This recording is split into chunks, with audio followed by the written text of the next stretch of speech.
You asked, I have delivered my top 10 culture shocks living in Turkey as an American.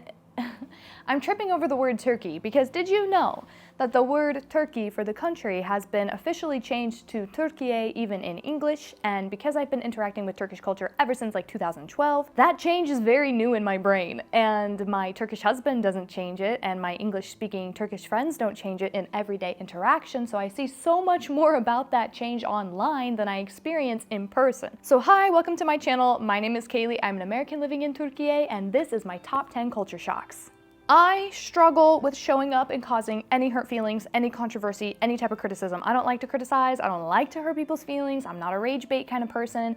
But culture shocks are not culture jollies. They are shocks. They are something that causes a huh to the system. These are just my experiences and just my opinions and just the things that shock me even 3 years being into the culture. I am trying to be so much braver and bolder with my thoughts, even the controversial ones, and sharing them in an unfiltered manner, but perhaps a refined one so that they are at least intentionally delivered. Before we head into culture shock number 1, if you could hit that subscribe button or drop a comment or like the video, just do anything to support me, that would be amazing. It really makes a really big difference for especially beginning content creators, and I create content on TikTok, but YouTube is my platform of preference. I love long form storytelling. This video is not storytelling, it's just da da da da da. Okay, cool, let's dive in. These are not in any actual like particular order, but we're coming in strong with culture shock number 1. Why are babies not strapped into car seats? The amount of times I am driving through the city traffic and I see an 8-month-old baby sitting on a woman's lap in the passenger seat blows my mind. This shocks me so much, and oftentimes children aren't even buckled in the back seat. They're just standing, moving around, babies are on laps, like there's no car seats and there's no strapping in of children. Maybe some people do, and I just don't notice it, but I really notice all of the babies sitting in people's laps in the passenger front seat. And it's not like traffic accidents don't happen and the traffic here isn't chaotic. So this gives me culture shock, okay? This shocks me to my core. Why aren't these babies buckled up? I don't know. Culture shock number 2 is the amount of homework and schoolwork that children have, even in primary grades. I have heard stories of parents having to force their kids to do homework until 11 o'clock at night when they are in primary school, elementary school. And children in middle school and high school go to darsane or lessons after school to do more school. Like, school is such an intense full-time job here. And as I understand, it's not prioritizing critical thought, it is prioritizing remember, regurgitate. And the amount of stress and pressure on young Turkish people is insane. It is insane. They have so much pressure put on them, and I don't know how they're not all crumbling with anxiety. And many of them are. Many Turkish teens are expressing a lot of intense anxiety and like life or death panic about exams and college and how are they going to survive if they don't get the best grade. And I even went to school here for 1 year as a high schooler, so I have been in the classroom. The amount of schoolwork that these kids are juggling, I don't know how they do it. I don't know how they do it. And I don't think the parents see the value in it, because we see, I'm not a parent, but as I understand from the parents I've talked to, they see how badly it's hurting their kids and there's nothing they can do about it. Culture shock number 3. Cars appreciate in value. What? If you buy a car here and drive it off the lot, a brand new car, the value goes up. And like, I guess it's not just black and white in all circumstances, but as I understand, you could buy a used car for a higher price than a new car because cars appreciate in value. Cars are considered investments here. In the United States, there's no way that a car is considered an investment. They depreciate in value immediately. I have never seen such insane prices on cars. I could not afford to buy a car here. It's insane. It's like you pay double the price of the car because of the taxes you're paying. Like, you buy the car, let's say the car is $10,000. You buy the car for $20,000, and that extra 10 is just the taxes, and it's probably more than that. On that note, the taxes here are wild. I have so much shock from the taxes sometimes, because even as a foreigner, like, this impacts me. Sometimes people think that this doesn't impact me, and of course it impacts me in the sense of like sales taxes and stuff, but when I brought my iPhone here with me, I bought a Turkish phone plan, Turkish SIM card, But 6 months later, I needed to pay the Turkish government a tax to be able to keep my phone active.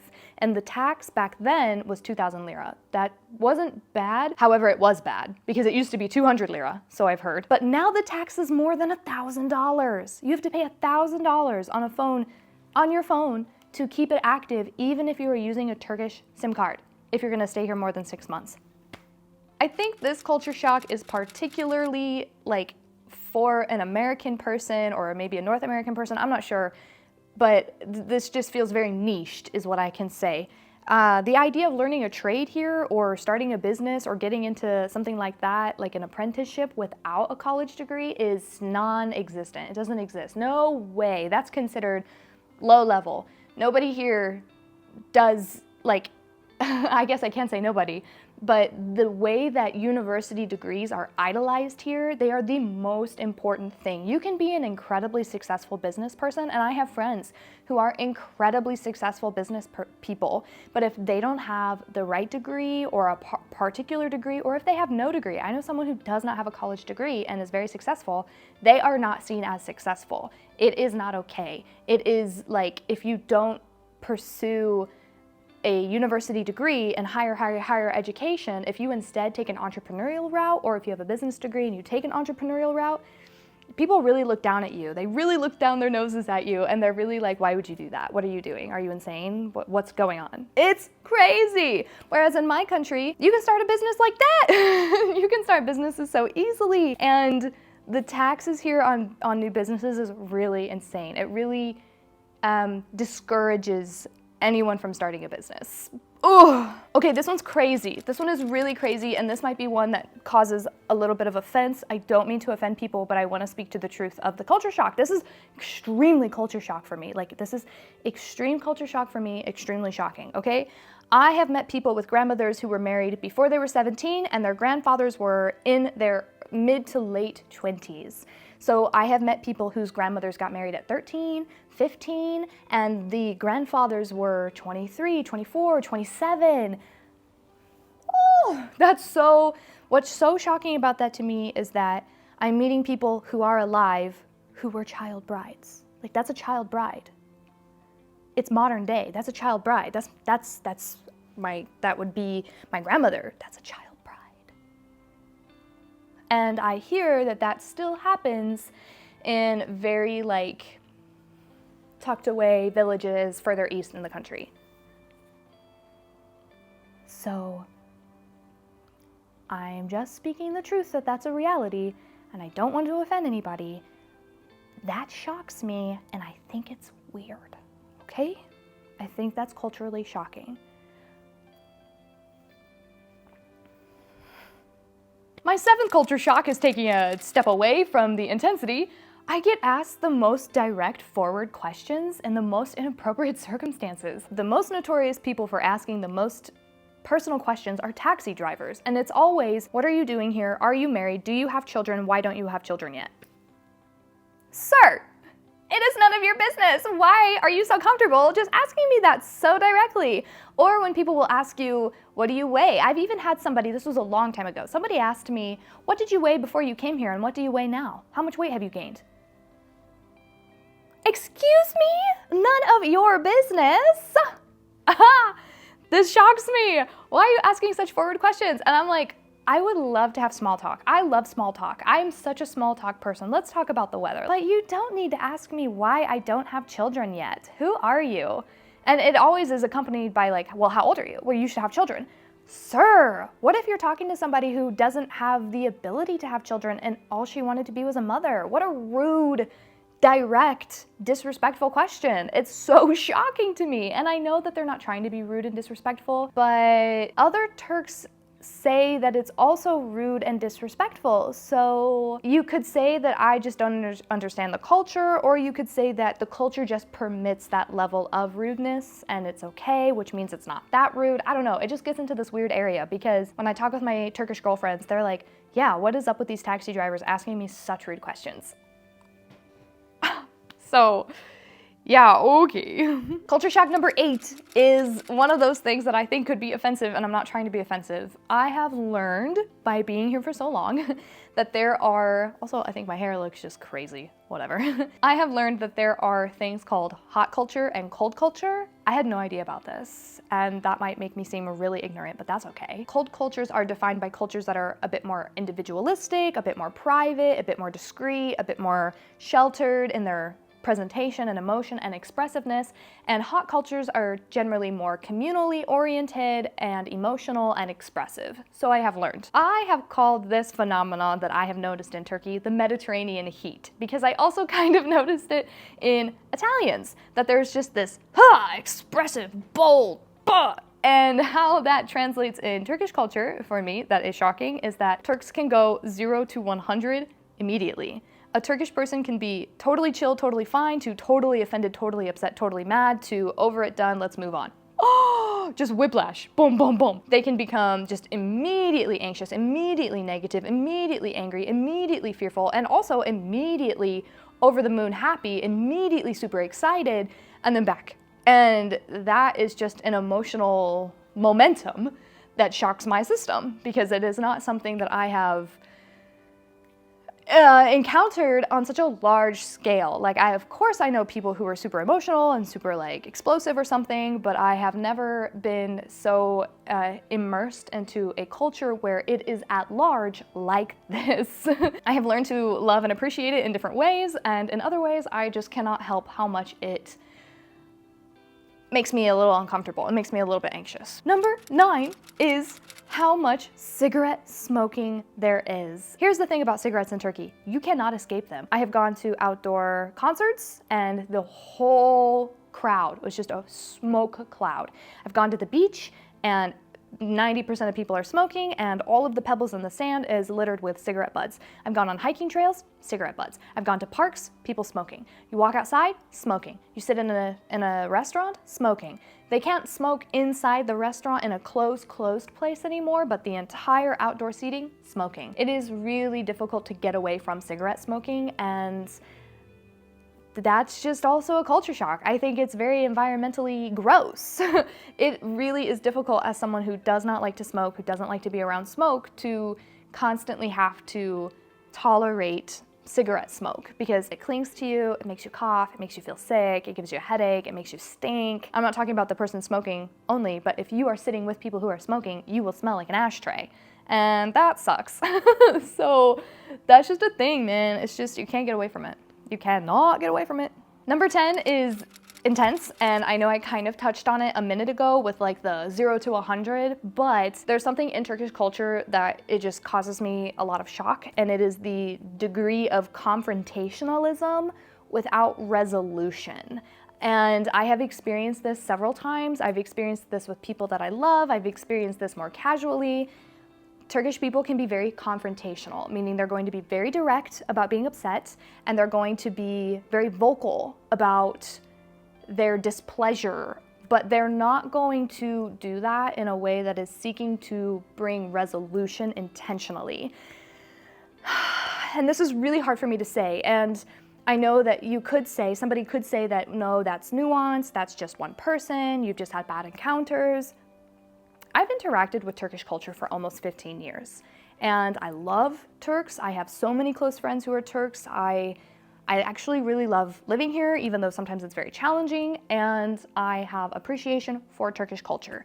It is a personal shock of mine to be so confrontational without having a clear goal and intention of reconciling the relationship or the situation or whatever. So my personal experience is that I can make a mistake and somebody can be upset with me about it, and instead of clearly communicating where I went wrong, why they were upset, what we want to do to fix it, it just turns into bullying, that there's a bullying thing that happens here. And this isn't just about me, and it's not just about friendships or relationships or family. It happens in professional settings as well. I hear so many stories of interns and teachers and people who are in Turkish professional environments, and there's a lot of bullying that happens. Guys, this shocks me so much.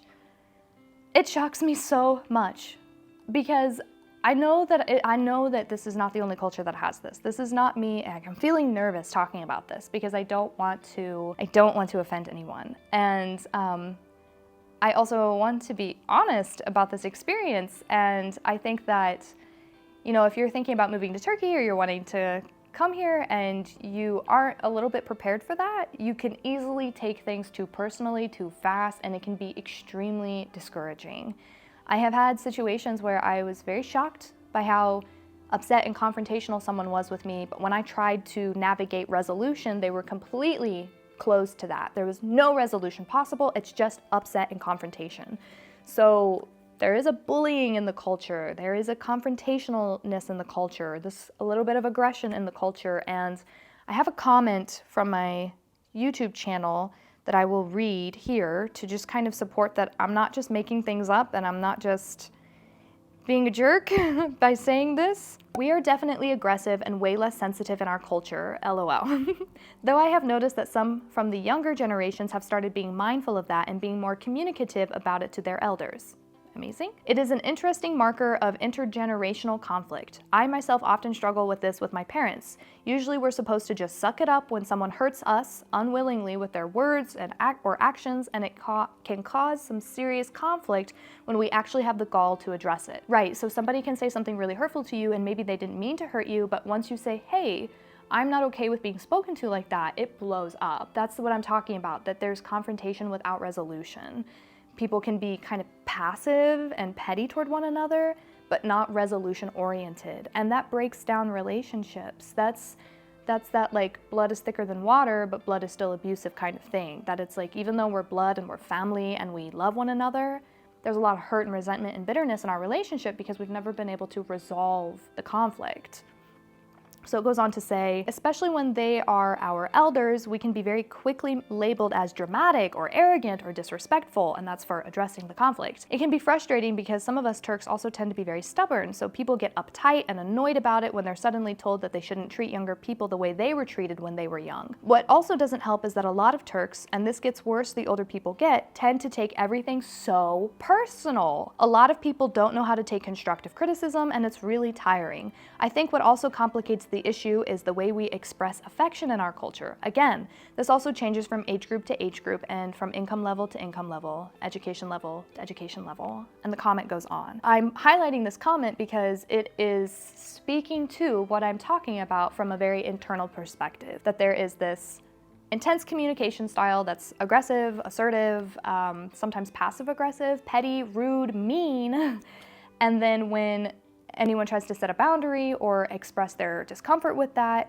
resolution is not known how to happen. It's like that model of resolving conflict hasn't been established. So conflict doesn't get resolved and it just turns into hurt and upset. And I believe that when we don't heal those hurts inside of us, they become little seeds of influence within us of directing our mindset, directing our beliefs, directing our internal sense of self-worth, and that conflict resolution is one of the most important skills we have to have as human beings, as people, as adults, and conflict resolution is always prioritizing relationship and people. So if somebody says something to me that's not okay, and I need to address that, my goal is to heal the relationship and heal the connection to the person. It's not just to be right, but part of that process is being heard, being understood. And we have to be willing to let our guard down to be able to do that. And I see that as being a very difficult thing here. And I don't know, I feel like it was important to speak on. Even though, see, I'm getting nervous. I'm messing with my hair, getting nervous.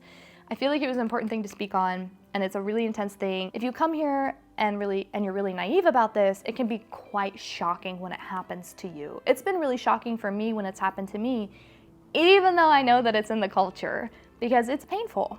It hurts. And I also hope that if anyone who is Turkish and they're watching this, I hope they feel validated by this, because I see you, I see this, I don't think it's cool, I don't think it's healthy, and I really pray and wish that it can be better, because families can be so much closer and friends can be so much more united if we are able to recognize conflict and work toward resolution. So that's my spiel. Thank you so much for watching this video. Like I said, if you could drop a comment, like the video, subscribe, and also, did you know that like 80% of people who watch YouTube channels don't subscribe to the channels that they regularly watch? And subscribing is one of the most powerful things that you can do to help move a content creator toward being able to monetize and being able to create more content because they're able to gain a profit from it. Content is one of those things that we can offer for free and gain if you will subscribe and engage with the content. Thank you so much for watching my video. The theme of my channel is the Diary of a Foreigner, and I'm trying to get brave and bold about expressing my opinions, my thoughts, and sharing my experiences as a foreigner living in another culture, and also sharing how I have built systems and routines to be able to thrive when I constantly feel foreign, because constantly feeling foreign is exhausting. It's absolutely exhausting, but there are ways to overcome it and ways to thrive and ways to stay healthy, grounded, and optimistic even in the midst of homesickness, chaos, culture shock, and all the other complications that come with being a foreigner. So, thank you so much, and I encourage you to watch my video, How to Make Friends as a Foreigner, and also my Q&A was great. And yeah, okay, I appreciate your time, and I'll see you later. This is one of my favorite shirts, by the way. Look at that. This is why I said earlier, sometimes I just really struggle with saying things because I'm so worried of offending people.